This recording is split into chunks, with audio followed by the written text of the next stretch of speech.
ప్రపంచ ఆదివాసీ దినోత్సవం నిర్వహించారు. అల్లూరి సీతారామరాజు జిల్లా కొయ్యూరు మండలం పరిధిలో భారీ సంఖ్యలో వివిధ ప్రాంతాల నుండి గ్రామాల నుండి ఆదివాసీ గిరిజన ప్రజలు తరలివచ్చారు. ఈ సందర్భంగా పలువురు మాట్లాడుతూ ఎవరు అసలైన ఆదివాసీలు, అడవికి పరిమితమై అడవిని నమ్ముకుని బ్రతికేవారే నిజమైన ఆదివాసీ గిరిజన బిడ్డలు, ఆది మానవుడి వారసులే ఆదివాసీ, వారి యొక్క కట్టుబొట్టు అన్ని ఆచారాలు సంప్రదాయాలు కలిగి జీవించేవారే ఆదివాసీలుగా పరిగణింపబడతారని అన్నారు. ఈ ఆదివాసీ దినోత్సవం 1993 నుంచి నేటి వరకు 32 సంవత్సరాలు నిండిన ఆదివాసీ ప్రాంతాల్లో ఉన్న నిజమైన ఆదివాసీ వైద్యం, విద్య, మౌలిక సదుపాయాలు అందుబాటులో లేని ఆదివాసీ గిరిజన బిడ్డలు నేటికి ఉన్నారని తెలిపారు. దానికి కారణం ప్రభుత్వంలో ఉన్న పాలకులు లోపం వల్ల ఈరోజు ఆదివాసీలకు గుండెకాయ వంటిది జీవో నెంబర్ 3. ఈరోజు ఆ జీవో నెంబర్ సుప్రీంకోర్టు రద్దు చేయడం వల్ల ఉద్యోగ ఉపాధి అవకాశాలు కోల్పోయి ఈరోజు 5వ షెడ్యూల్ ప్రాంతంలో అన్యాయం జరిగిందని వక్తలు పేర్కొన్నారు.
ఈ సమావేశంలో ఆదివాసుల అభివృద్ధి, విద్య, వైద్యం మీద, వారి యొక్క సంపద యొక్క పరిరక్షణ మీద, పర్యావరణం మీద, వారి సాంప్రదాయాలు పరిరక్షించడం మీద, ఉపాధి అవకాశాలు కల్పించడం మీద చర్చ జరిగి ప్రతి సంవత్సరం 1993 సంవత్సరం నుంచి ప్రతి సంవత్సరం ఆగస్టు 9వ తారీఖు నుంచి 9వ తేదీన ప్రపంచ ఆదివాసీ దినోత్సవం జరుపుకోవాలని నిర్ణయించడం జరిగింది.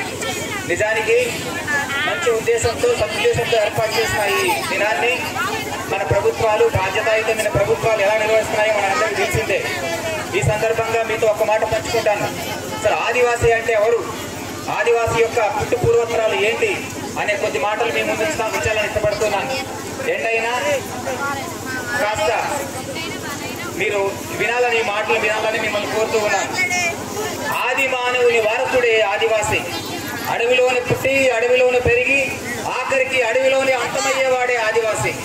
ప్రత్యేకమైన ఆచారాలు, సంప్రదాయాలు, భాష, వేషధారణ, ఆహారం, ఆకారం మరియు అలవాట్లు, ఇన్ని ప్రత్యేకతలు కలిగిన వ్యక్తిని ఆదివాసీగా మనం పరిగణిస్తున్నాం. నిప్పును, చక్రాన్ని కనుగొని నివాస గుడార